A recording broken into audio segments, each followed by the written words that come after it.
All right, welcome everyone. We're Semblance of Sanity. I'm Caleb. I'm Jacob. And we're here for Pluto, episode 2. Okay, the first episode gave us a perfect foundation with two very different types of stories. Yep. One following our Gesicht Interpol or Europol detective extraordinaire. Very interesting little premise setup with him. The robot that doesn't look like a robot. Exactly. And then also North number 2, the traumatized war machine that wants to abandon that and learn music. And yet can't connect with the person who, as a human, abandoned music. Right. Because they lost touch with it and their passion and joy from it due to their memory that they had kind of altered from their childhood due to pain and all that stuff. So. But North number 2 is not able to escape their nature. They were built to destroy, built to fight, and hey, when danger comes calling, he's taken off to the sky. Yeah. Only to be destroyed. Yep. But now we've met Adam, which apparently is the Astro Boy like equivalent. Stand-in, you know, because Astro Boy is the English name for it. Right. Cool. Right. We've been corrected on that front. Yep. This is very cool. That does make a lot more sense that the child robot in this story that is influenced by Astro Boy is Astro Boy. Right, right. So, now that we've got essentially the Gesicht storyline kind of back on track here, let's see where things focus more on maybe the world political situation, his dreams, or maybe just this kid and seeing what his part as maybe one of the super advanced robots is going to be. Right, because I get the feeling this one isn't going to die yet, at the very least. No. So, y'all, without further ado, let's get into this. Oh, shit. Yeah. Who's hanging there? Oh, fuck. Oh, okay.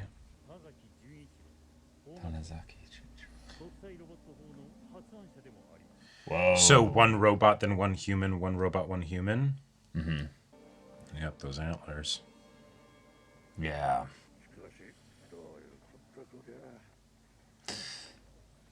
Whoa. Oh. Oh, shit. Okay, yeah, that's not just a simple killing. Yeah.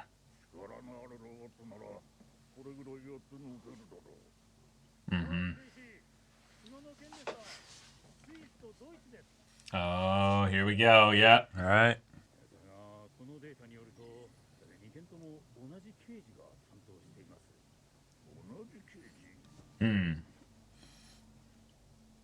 All right. Right. Wow. Oh. Damn. Oh, okay. Okay. But everybody else saw a child getting sent to war. Or no, yeah, it's the celebrity angle where it's like it's got to be some big deal here.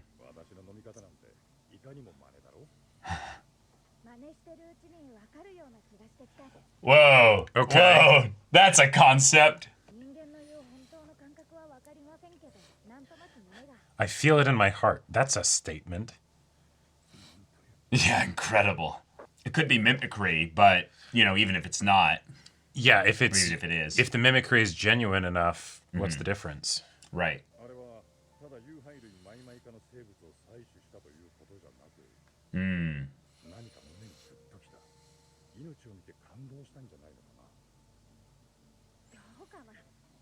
Maybe. Right.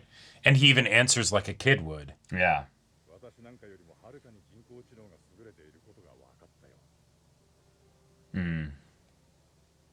You just want to talk to me about that?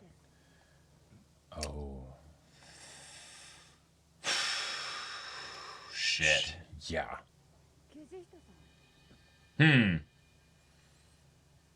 The concept of being sold make you think about something or feel something? Oh, sure. Yeah. Because he's got his own memory issues, you know? Right. And there might be a famous robot named Gesicht that he's like not aware that he is, maybe.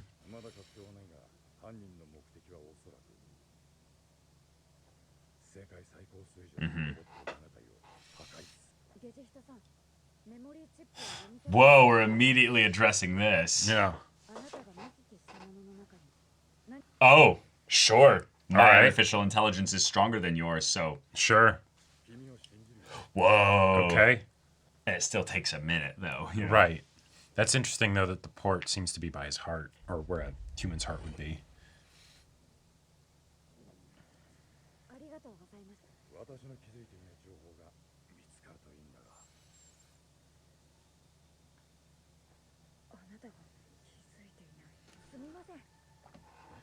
Already going off on his own? Oh, shit. Going to the bathroom helps me think. Going to the bathroom is what humans do when they want to escape a social situation at a restaurant. Shit. Yeah, he just watched episode 1. He's got to cry. No. Not the second half. Oh, yeah, he learned something about Gezicht, and Yeah. that's why he couldn't show him. Yeah. Right. God, this track is so interesting and subtle. Hey. But teasing, embarrassment. Oh yeah, they're things- human. Yeah. Or they're sentient. Mm-hmm. Oh. God, there's like a muted anthem in the background. Just Man, he's gonna be shooketh. Somebody like, I went to check up on this robot to make sure it was okay. And I feel like it was helping me. yeah.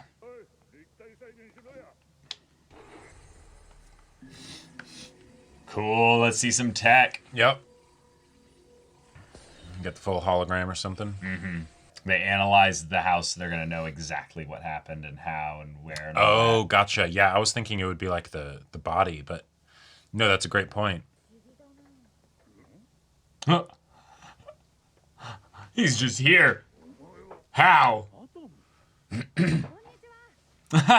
Wait, what?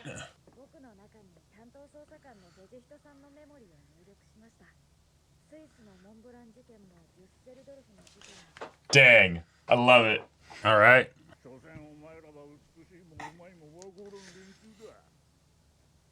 Is this relevant? Well, but I love that he's saying that when we've established the contradictions to Right. both of those already in the show.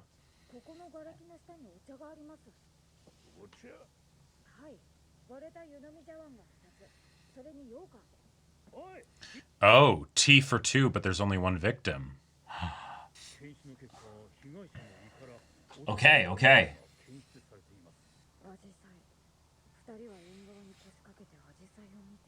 Whoa. Beauty and taste. There it is. Yeah, uh-huh. Yeah, I love it. And given what we've seen of this world, we can assume it's probably not something, simple like, oh, a human in a robot suit or something. Right. Mm-hmm.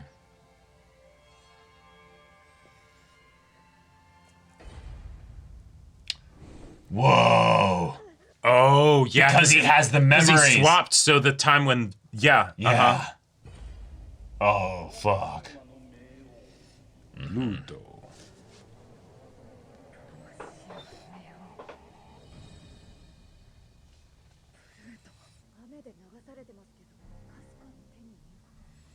Oh, shit. Okay. So somewhere there's a message on...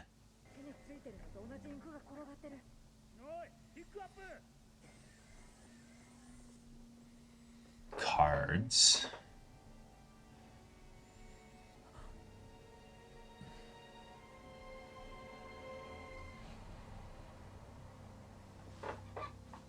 All right, we're gonna get some world building here. Yeah.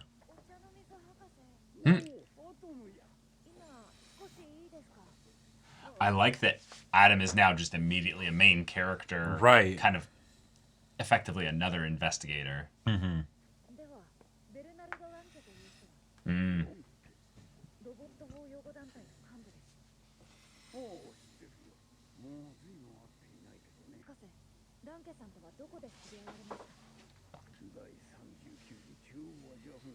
A lot of this is tying back to the war as well. Uh-huh. Damn. Okay.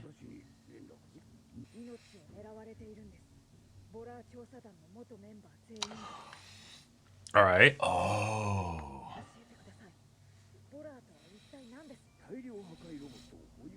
Okay. Whoa.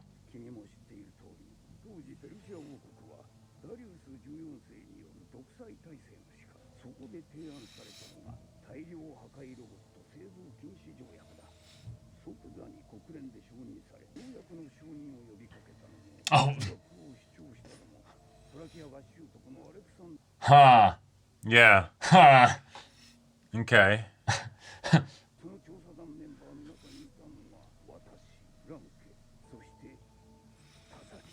So someone is getting vengeance. Something. Of course, this...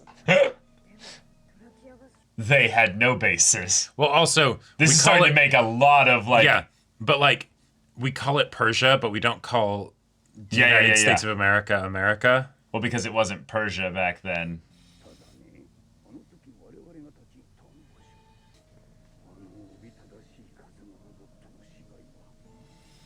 Oh. Holy shit.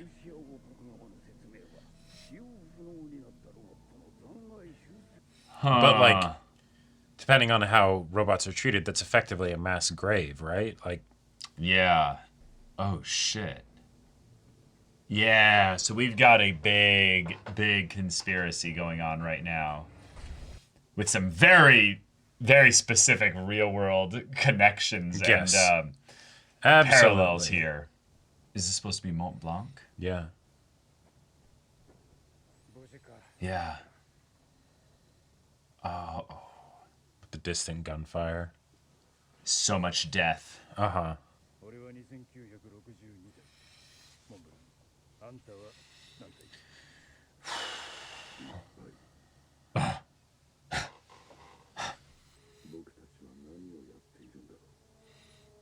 Yeah. No robots of mass destruction, huh? Yeah. It's giving me big vibes of Fullmetal Alchemist Brotherhood when Oh, they kind of have the absolutely. moment Yes. all sitting there like, what are we doing? 100%. Yeah.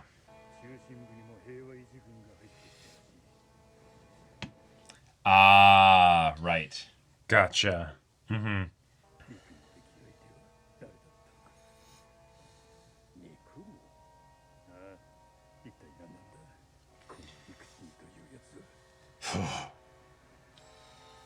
That is cinematic as fuck. Oh, Holy yeah. shit. Oh, and now this music hits hard.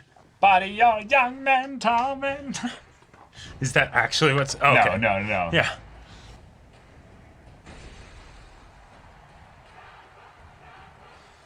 Brendo. Okay. This is what he's become now. Mm-hmm. All right, cool.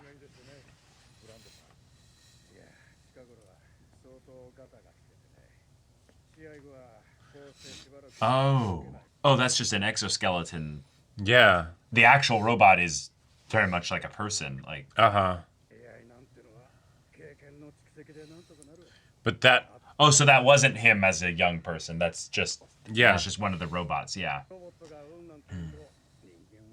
Okay. Okay. A robot talking about being lucky. Yeah. But now we have a humanoid-looking robot putting on a more traditional robot suit in order to do something. Mm-hmm.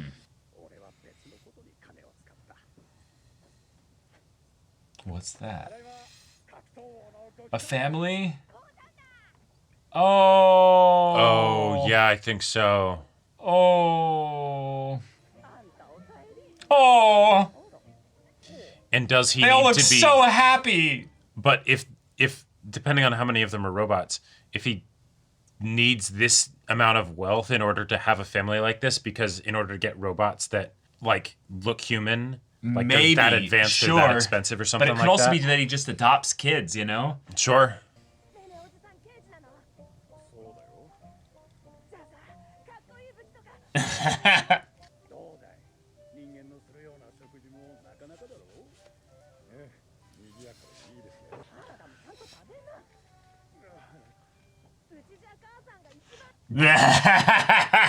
And she hasn't lost a fight Right, the last exactly. 936 times. Yeah. Huh?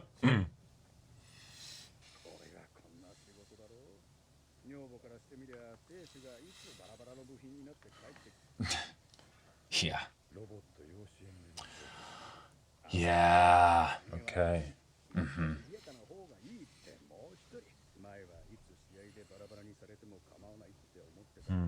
Whoa.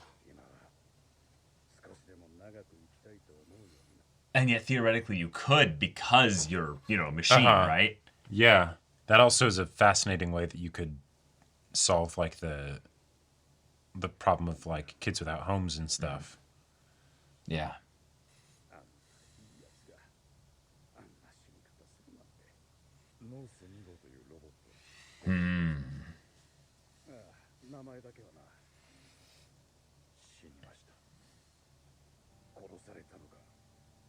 Yeah.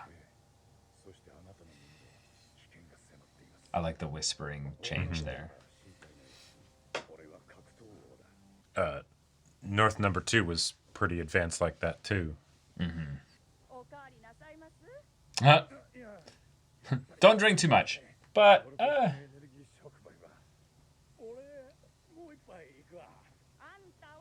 Oh, you don't get to drink too much. The guest gets as guest much as gets they want. plenty. Yeah. Yeah. Yep.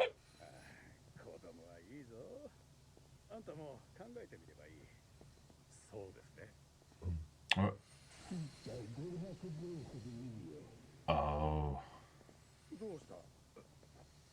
That interaction. Is this his original body?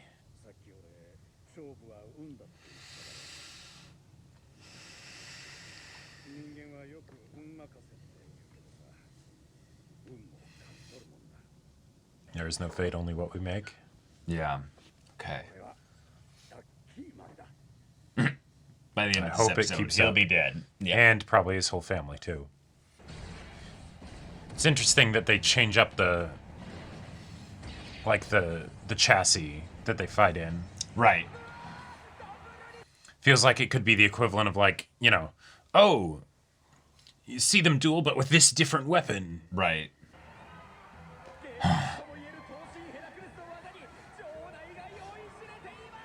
Huh. Okay. All right. Gotcha. So different robots.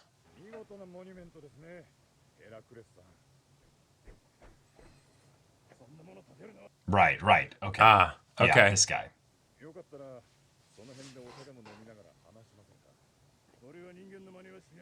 That'll do that shit. It's a waste of time. He fully embraces what he is.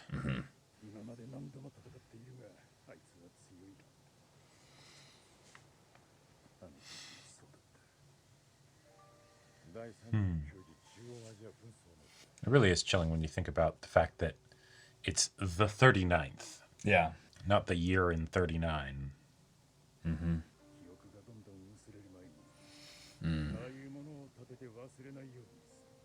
Bring in memory again. Oh. Okay.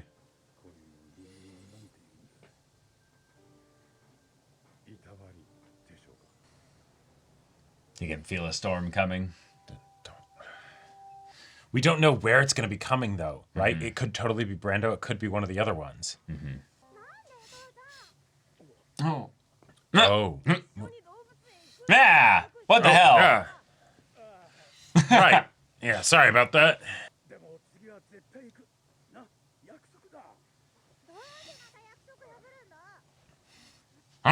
Don't worry. He won't break his promise again, because he'll be dead. Yeah. Yeah, she's not chewing him out for it. She's like, okay, you could have gotten out of that. Like, Yeah. she can Okay. tell he's lying. Whatever. So Maybe he's trying to be careful. I yeah, think no, he's- that's what I think. He's making he's- sure that if he does anything dangerous, it's while his Well, he family's is away. leaving, apparently. Yeah. Like, Oh. Huh. I'm gonna get fired. Right, right.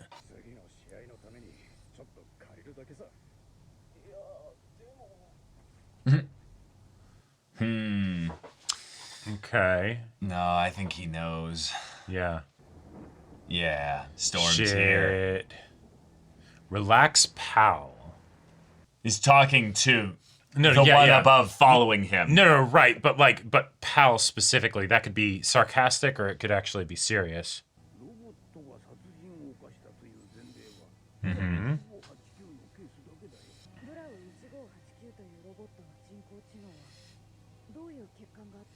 None. Yeah, we were convinced that There weren't yeah. any. Exactly. Yeah.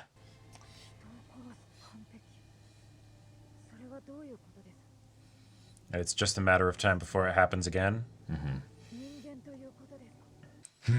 I mean, sure. Yeah. And yet that hasn't been a rampant problem with robots in general. Right, that's because so they've got the laws, you know.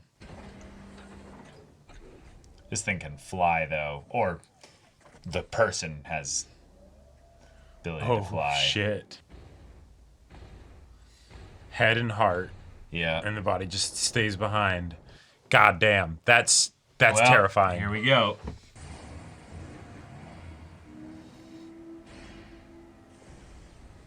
What the fuck? I don't think you can wrestle that, my guy.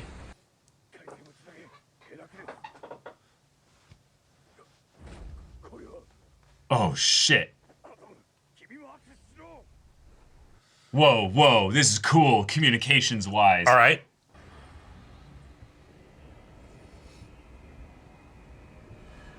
Oh. Is Brando trying to help them? Like, give them Yeah, final something? message, yeah. Yeah.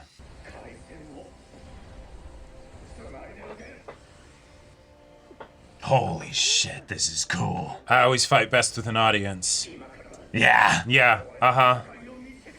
But you were saying he could call you. No way you can get there in time. Yeah, no shot. I mean, maybe. Oh, yeah. Yeah. You killed my friend. Shit.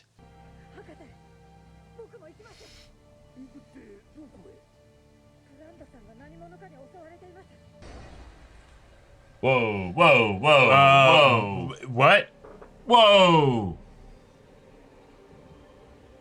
Oh, this is sick. I love the stylistic choices for this. Whoa. That's what hate looks like. Yeah.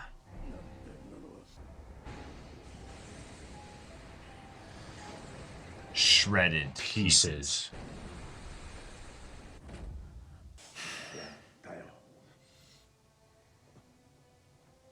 You identified him? Oh. What? Wait. Take care of my kids. Oh. Yeah.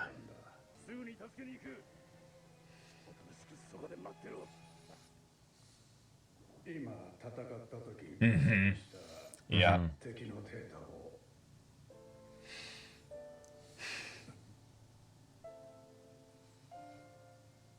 All this is bleeding through too. Mm-hmm.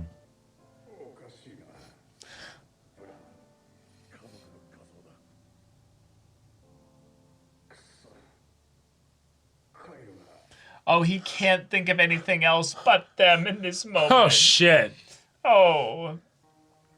What a way. Yeah. What a way to. Oh. Did something go through, or did he just die? No, no, no.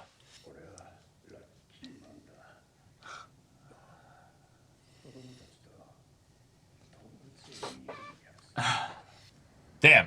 Like that was incredible, the way in which we were emotionally connected to him and his story so quickly. Okay, what did you get? Oh. Okay.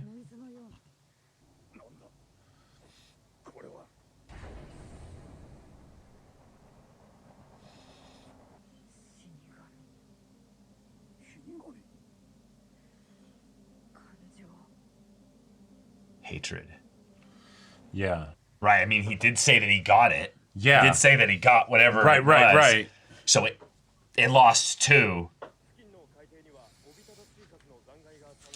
Okay. Most of it. So, but this is probably going to be their big break where they'll get some of the pieces that are not because if he did Brando's. actually beat it.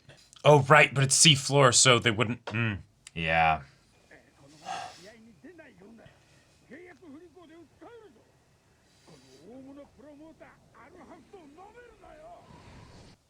I don't care. Yeah. Shit. Oh no. The killer is human. That's why they're looking for robot pieces. Sure. Oh, okay. Oh! Oh shit, that's good! All right. Okay. That means he like detached them or fired them off intentionally. Sure. Or they were still connected and attached to the killer. Right. Yeah. Oh, I'm so tense. Yeah, like, are they gonna have like a death grip on something or like... I'm half expecting like a human spine or something. Like something really brutal and violent looking. No way. Let's go. The arms were made into the horns. Holy shit. And that would mean that it intentionally left behind the memory chip. Right.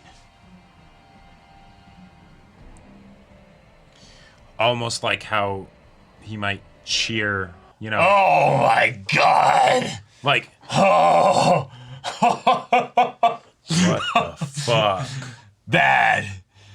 Oh. All right. Oh, that gave me chills. All right. Okay. Another robot's done. Yep. Another robot's dead.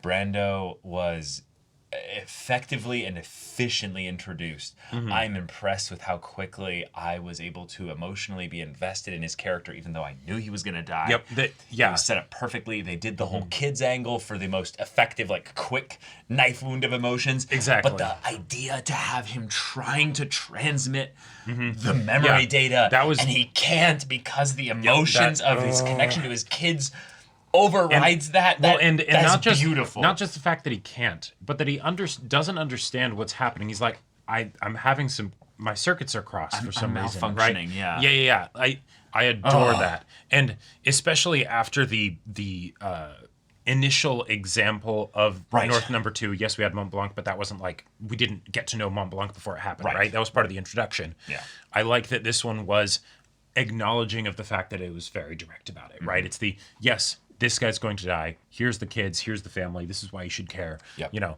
whereas with North Number 2, it was more of the how exactly is this going to go, right? Like, We got very close to North Number 2 in that regard. It was a very intimate and slow-paced limited story. perspective for that second half where we got him, which made it very effective. Here we have it more in the grander narrative with the like world side of things, right? Which they went all in on this episode. This episode, in a lot of ways, gives us a lot less to talk about character-wise outside of maybe Adam, but a lot more to talk about from the world-building perspective. Right, which makes total sense because war and robots in general. Exactly, because just because you can set up the whole thing of Mont Blanc and North Number 2 and things like that, if you're going to have 7 different robots, you don't want to introduce them one at a time in the episode where they die, right? That would get kind of boring and repetitive. So we also get Hercules here. Yep, and we exactly. also get Adam. Right, so we have them, a whole bunch of them here. Great. We see the connection points between them. Awesome. We see the ways in which some of them are more human than others and that they value certain things more. So while Adam might value a lot of the things that are little joys that are found in the mimicry, in the faking it, because he ends up finding something in the midst of that. I do actually that feel is like evolution. I enjoy ice cream, Right, but that is actual evolution of 100%. AI. That is incredibly crazy to And if you think about. about it, yes, humans might have these impulses directly, but one of the defining characteristics of children is imitate it, Oh, right? yeah. Because that's how they learn, right? Right. They see something happening, so they try and do it too, and then there you go. And then eventually the imitation becomes something where you're not imitating anymore. You understand it enough that you can do it on your own, right? Right. And so whether that's, fighting, walking, talking, or in this case, maybe enjoying ice cream and wanting to play with a toy, that's something that they have access to. But the fact that it's something that is so... I want to make sure I use the right word for this. Gezicht didn't. He was surprised by it, enraptured by it, and yet didn't feel like he fully understood it. No. Right? Even though because it's not common for the 99.9999% of robots. Right, exactly. And yet there's Is that advanced? There's that bit of recognition of this is desirable. I would like to have this. It's something that for Adam is a common, part of his daily routine, right? That's just Maybe there's tons of computing power going to it. Totally, right. But it's gotten to the point where, when he's like, wow, I can't, I'm having a small breakdown trying to figure out whether you're human or a robot. And he's like, yeah, I get that a lot, right? Yeah. I've gotten a bit more used to this, right?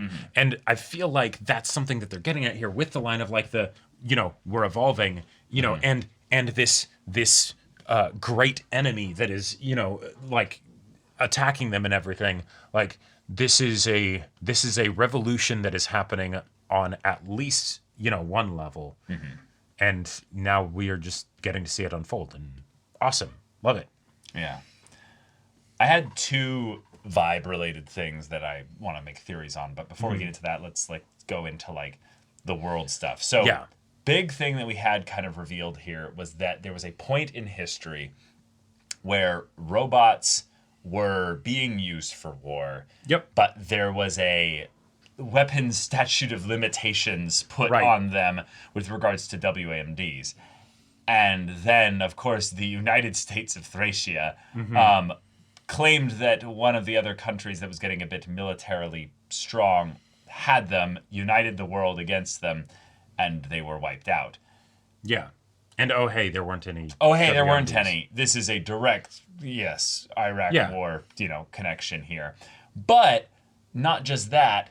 That is something where then we had the robots were given the go-ahead to be weapons of war in this case. And in some ways they sent the strongest robots that weren't necessarily all made for war. Well, and that's one of the parts where I'm kind of curious with the stuff that's given to us in this episode, because okay, robots of mass destruction. The parallel is very clear and straightforward there. Yeah. But then when you think about it, these robots that are being sent in, there's the robots that are getting massacred by the thousands, there's the robots doing the massacring. And as far as we can tell, at the very least, those robots are not publicly considered to be robots of mass destruction, even though they are clearly far superior to a lot of the other ones out there. Right. Because otherwise they wouldn't be in the public eye and they wouldn't, be praised as heroes of the war and all that stuff, right? Right. It's the way in which a scientific discovery suddenly gets picked up by the military and they're like, oh, this is cool. We're going to make a bomb out of this. Right. But when I think about this Pluto figure that's going around and causing a hurricane wherever it shows up, that definitely sounds to me like something in the, WMD side of things. Right. For robots, If it is conjuring natural disasters, then okay, cool. That sounds like WMD, and there's ways that specific potential plot point could be tied in with the war and all that stuff. Could be. Completely separate from all of the sort of like...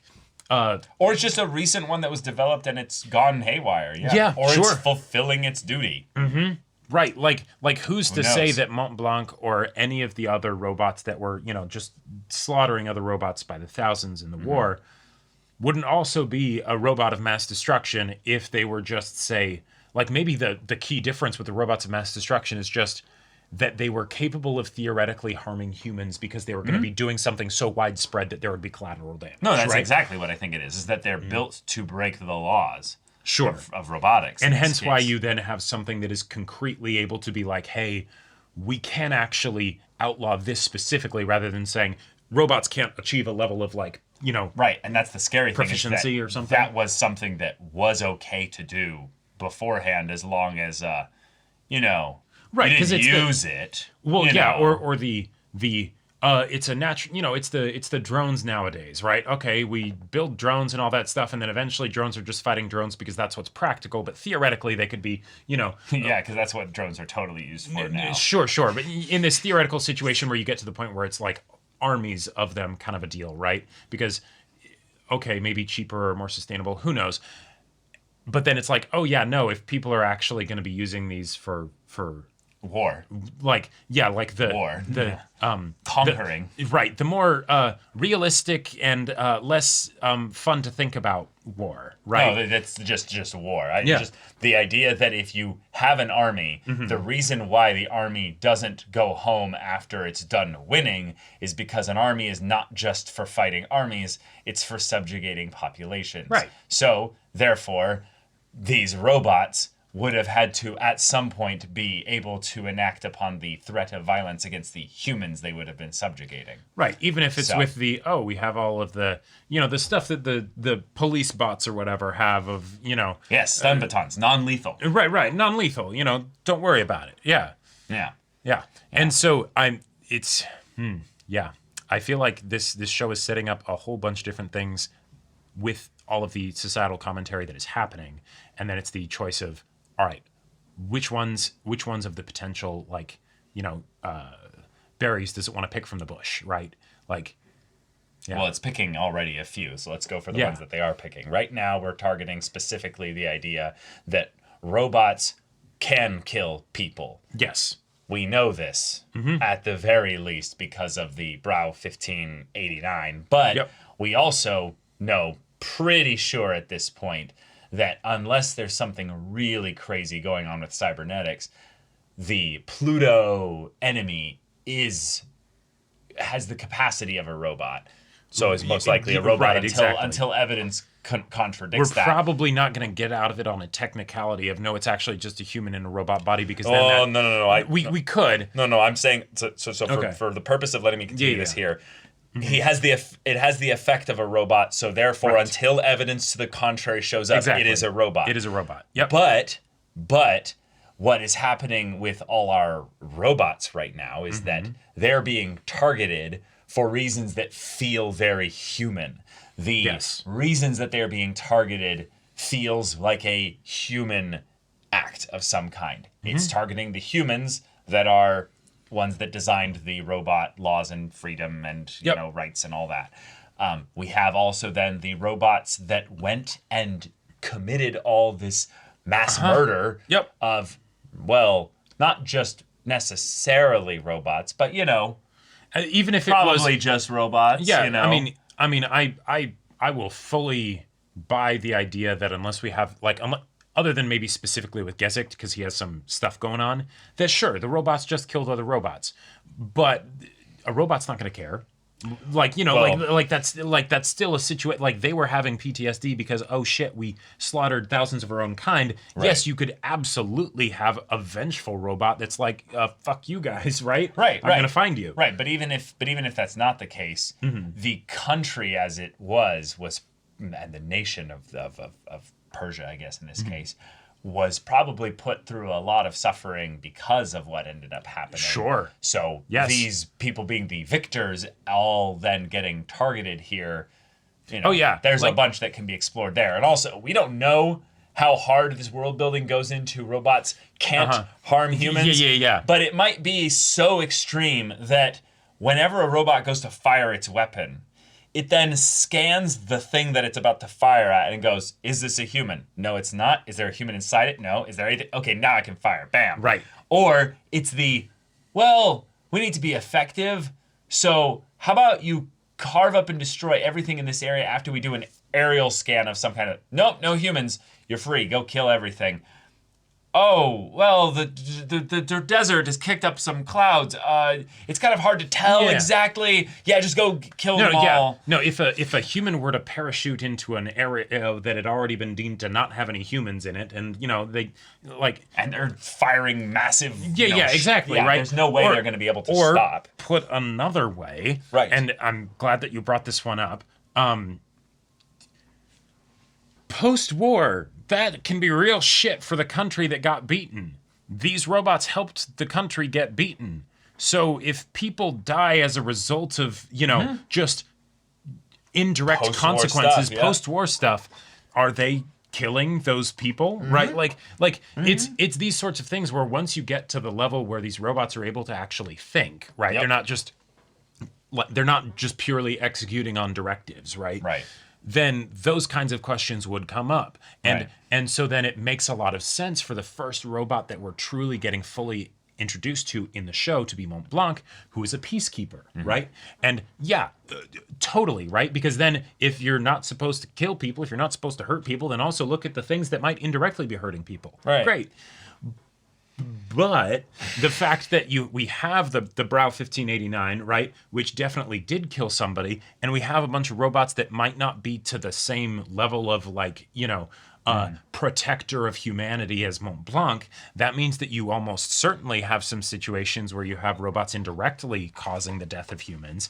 Well, according to the world, nope. Only Brow 1589 has ever done that. Well, and that feels like the biggest indirectly, right? Right. But that feels like the biggest lie that the story is basically saying, hey, until you get the evidence, hold to this fast as 100% truth. But on a meta level, right. I'm sorry, this is going to get addressed as having been broken either just by Pluto or many times beforehand. Because even if Pluto is a machine, Yep. and say Pluto is actually completely operating on the purpose that, was absolutely born, made with, basically, I could come up with a number of reasons as to why it would be upset with actually these peacekeepers that came to a nation and killed a bunch of their kind for reasons that were dubious.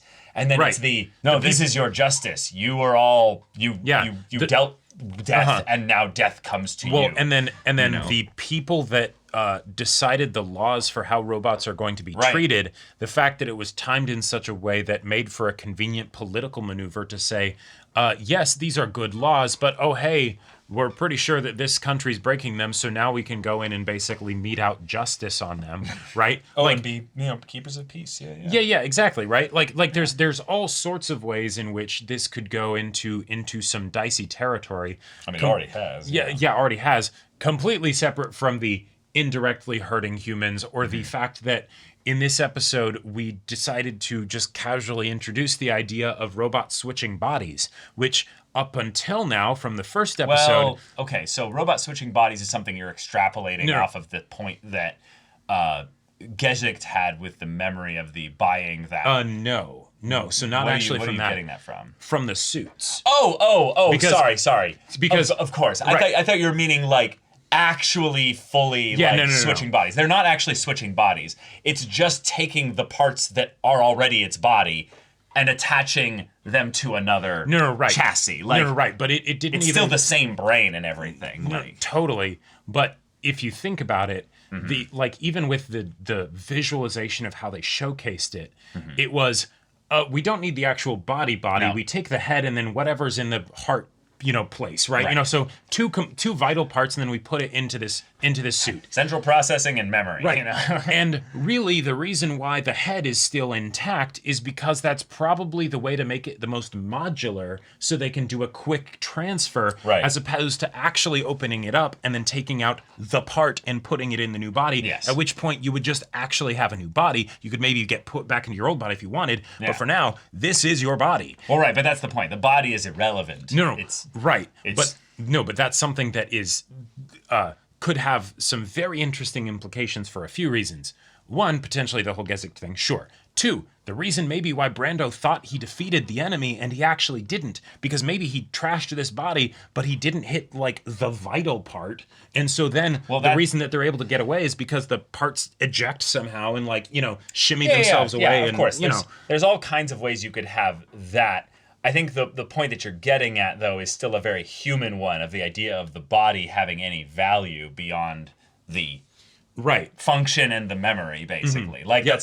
that's really all it is. And you if know? you do something like that, how easy then would it be to, like, would there be any difference through, like, say, taking a human heart and a human brain and somehow plugging them in there, right? Like, it might be complicated as far as function and memory, how you'd get them to interface, right? We already know that there's some limitations. Robots can't forget things. They have to have them completely removed. Totally. The reason why humans build monuments is because They we will naturally forget things. forget things. Right, and we don't want to, yeah. Well, right. But that is a survival mechanism. So in this case, the Sure, robots that too. can't actually forget things intentionally as a survival mechanism. We saw that in episode 1. So the idea that we're doubling down already so hard on that, I think makes the point more so that the body and what Pluto is essentially irrelevant. It's what has Pluto experienced. Sure. What is Pluto's functionality in terms of like programming? Yeah. Or if then they're human, what in that regard? Right. So yeah, we'll have to see. And all of that combined with the idea that if you have a robot get trashed, you can still have a situation where, we can harvest the memory chip, but it's still going into the junkyard, right? Like, Well, it could have been broken, like. Sure, yeah, the internals damaged, that kind of a thing, right? 100%. Right. But it's as we're getting into the idea of the difference between human life and robot life, and we have the god of death essentially showing up, then the meaning of what does it actually mean for a robot to die versus human dying and things like that. What does it mean for them to actually be alive?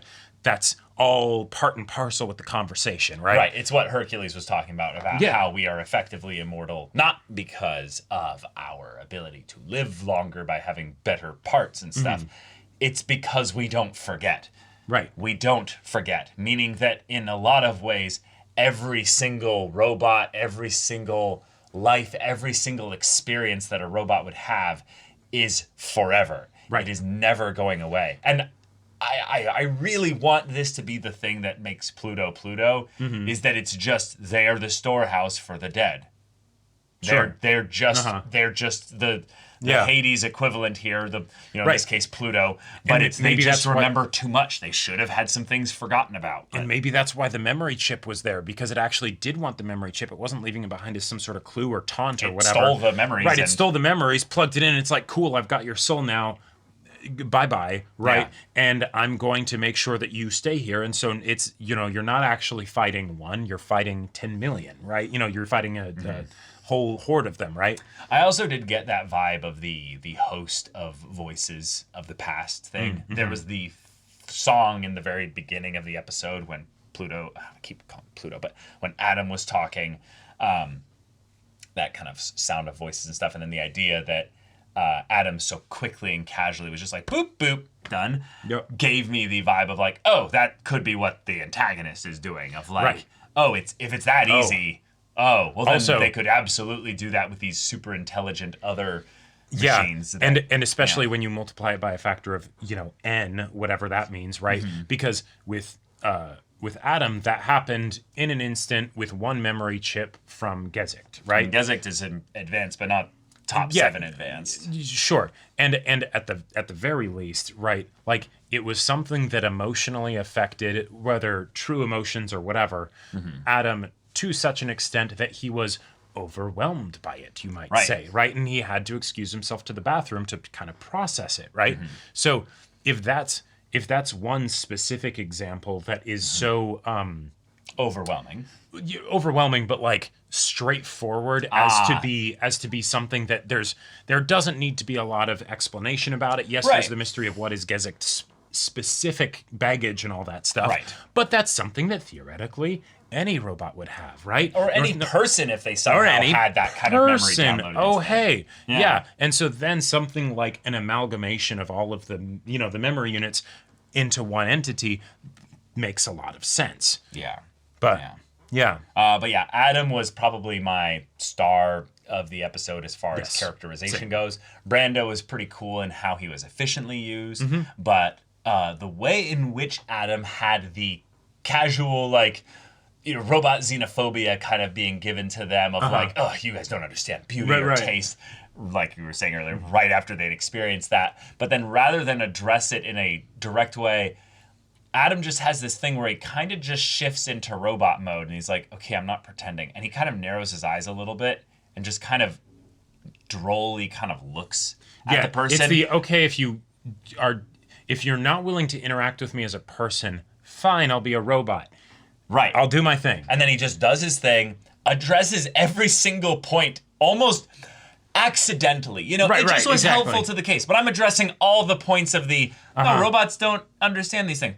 Interesting. Yeah, like, and then almost in a very petty, silly way, does that. But it felt so professional and so fine-tuned, and there was nothing extraneous in there. Yes. That it felt like there was also this perfect understanding of like, here's where this emotion thing that these humans use is kind of not helpful. So rather than getting frustrated or upset here, I'll just gonna brush it aside. turn that off, go and do this stuff here. And yet I'll still point it out after. Right. So there, probably my favorite bit of like AI kind of like moments in fiction before I got into anime was from Sarah Connor Chronicles, where there was this like, you know, early AI or whatever at this lab, and they can talk to it and all that stuff, but then all of a sudden they have the power go out for like a flicker, right? Like just a few seconds, and then it comes back on, and they're like, oh, okay, cool.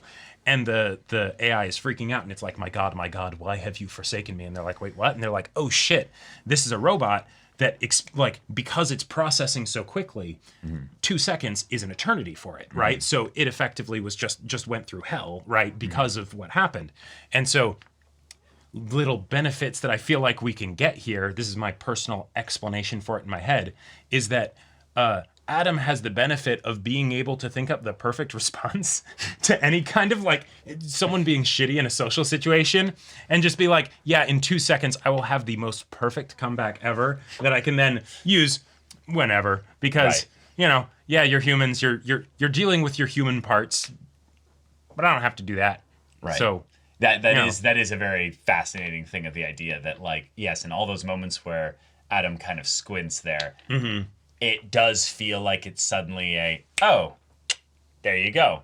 Like it's actually quick, but it's actually where Adam is pausing. Like those are actual. Yeah, having anytime you have a super advanced, you know, AI robot or whatever, pause or for a second, hesitate or 2 whatever. seconds. Yeah, like that's huge, right? It's the data thing of I considered it for, you know, 7 nanoseconds. That's an eternity for an android, you know.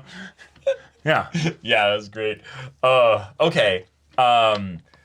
We had the fun kind of investigatory bit where it led to this Bora group, which then is tied into the 39th Central Asia War, which then also connects all these super advanced robots together, but it also connects humans that were involved in this. Right. So the question is, what was the goal of Bora with regards to the United States of Thracia wanting this war so that they could either test certain robots with weapons and stuff, they could either be developing what would eventually be Pluto. There's a couple things that it leaves open just enough, given that the story then pivots into the familial human versus robot kind of side of things with regards to love, hate, pain, and all this. So I like that the story is keeping us kind of dangling on a thread here with regards to the mystery side of things, and thus allowing us to build the tension for what inevitably will be the reveal of Pluto in general. Right. Because I think the more and more they build this up, the more and more I'm like setting my expectations a little bit lower, actually, to just make sure that I'm not trying to build it into something way bigger than it actually is.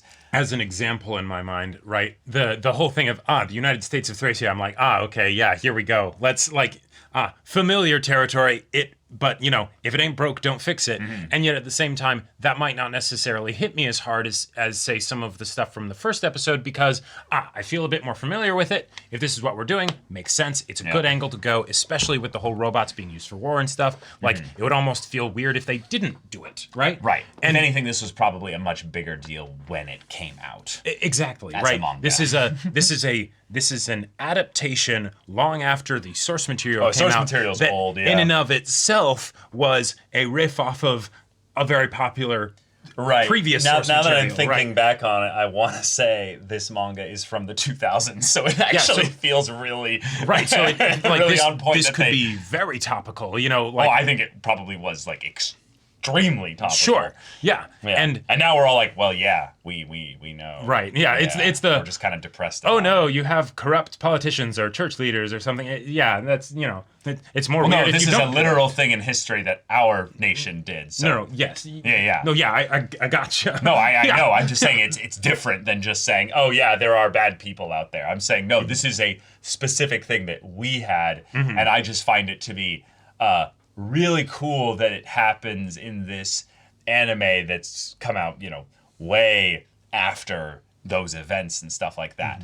To then have it be like, oh, cool, this is now part of our world's lore almost in a way. Yeah. And yeah. then it's like, oh, cool, yeah. Just find some real world connotations. There you go. Now you have your sci-fi's lore. There you go. Yep. I mean, most sci-fis in general were basically just taking the what if you had this area that exists in the real world and you cranked it forward 100 years or 1,000 years or something. Yep, and that Under some kind of political philosophical worldview. right, or something exploring like that. some angle of that's what perspective Star on Trek is, the world, and basically. a lot of sci-fi, most Yeah, sci-fi, in fact, pretty I much would all probably sci-fi. say, yeah, one of the big benefits of the genre. One of the things that I wanted to point out is that I thought it was very interesting that compared to the first episode, where even among the advanced robots that we saw, Gezicht and then at the very end, Adam were kind of the only ones that were like, oh, this could totally be a human if we didn't know they were a robot. Whereas in this one, we had that a lot more, to the point where it was actually more of the exception when we would see robots in their traditional robot kind of appearance, Right. to the point where you have a robot that looks like a human. Yes. Then get in a robot suit, right? Like Yes. in any other sci-fi story, I would just be like, you have the human get into the suit, right? But in this case, it's still a robot that's getting into a robot suit, which just seems fascinating. I love that. Right. But then on top of that, right? Like, because like Mont Blanc and North Number 2. Okay, cool. That's the different aspects of the robotness being explored within this world. Then you get the family man robot, right? Oh, Where it's Brando like and Hercules. yeah, exactly. And then when it comes time for Pluto to be introduced and we actually see a little bit of their form through the storm,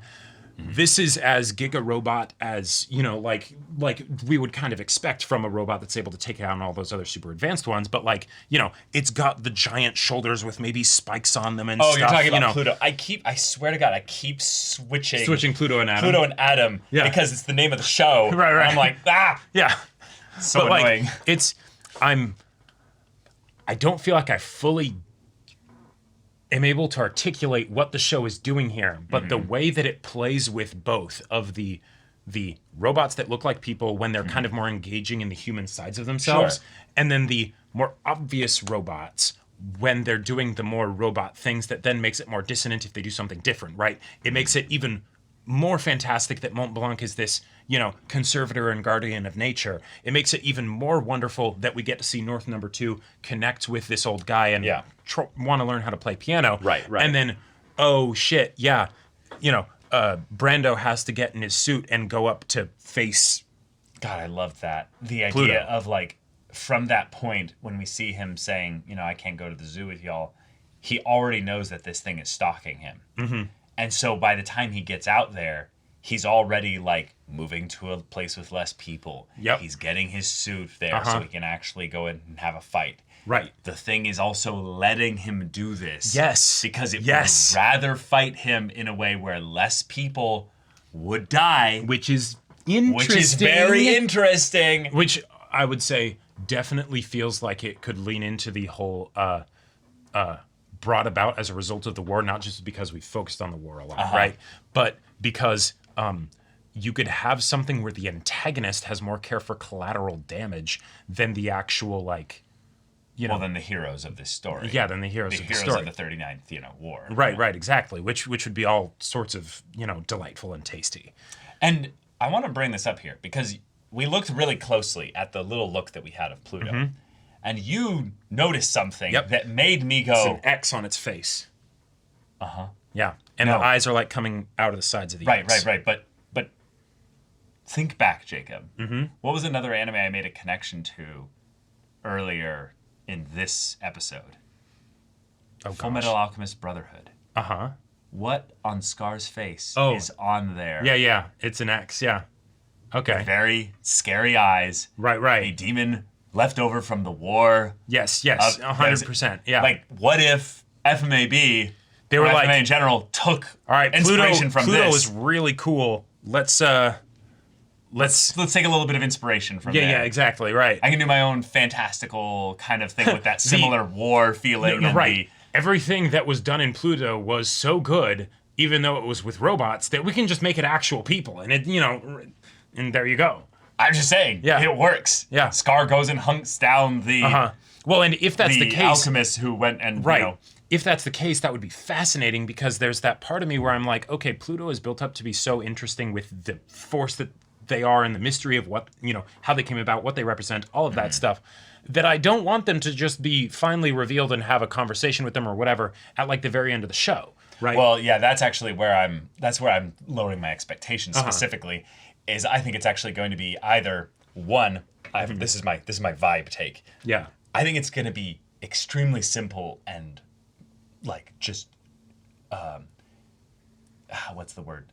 Not mediocre, but it's direct. Not direct, because that's not getting at the thing I'm trying to get at. It's the idea, because yes, direct is a part of this, but it's the idea that it's not some grand conspiracy. It's not something that means so much on the philosophical side of things. It's that simple. Yeah, there can be a power in simplicity, and especially given that this is a relatively short form narrative, right? Then I think there is a lot of strength that is probably going to be utilized because of that. Right. But then here's the other part here. I have another vibe that is completely different from that. And this is one that I feel like is being almost in my mind. I'm selectively kind of ignoring these things because I'm almost worried that they're going this route. Okay. And that's that, no, Pluto represents something. Pluto is far more symbolic and or karmic than actually a real thing or a robot. Okay.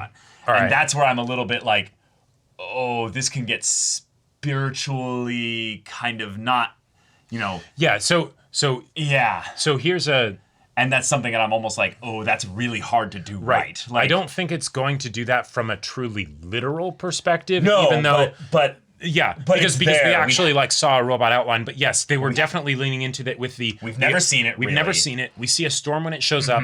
A single figure will go in to essentially face the sins of their past, and they don't come out. Right. Yep. Exactly. And then the memories thing. The memories thing, and then also the I defeated it, but wait, you didn't, right? Right. Yeah. So there is an otherworldly aspect to this entity that, to me, I am ignoring those things until the themes start really heavily pushing that. So because I don't think that is so far is in best service of the narrative, so I'm not making theories on that nature. But I got the vibe in this episode way more than the first episode because of some of the patterns that are starting to be revealed now. So, theory that I have, I don't fully like it as like an actual this is what it will be kind of thing, but I like the direction that it is. So, in this episode, we got a lot more examples of the robots having specific connection with each other, right? Having the long distance communication, utilizing the memory sharing, and the brotherhood, but also like the mechanical, they're robots, and so they can like, be kind of almost what for humans would seem like psychically linked and things like that.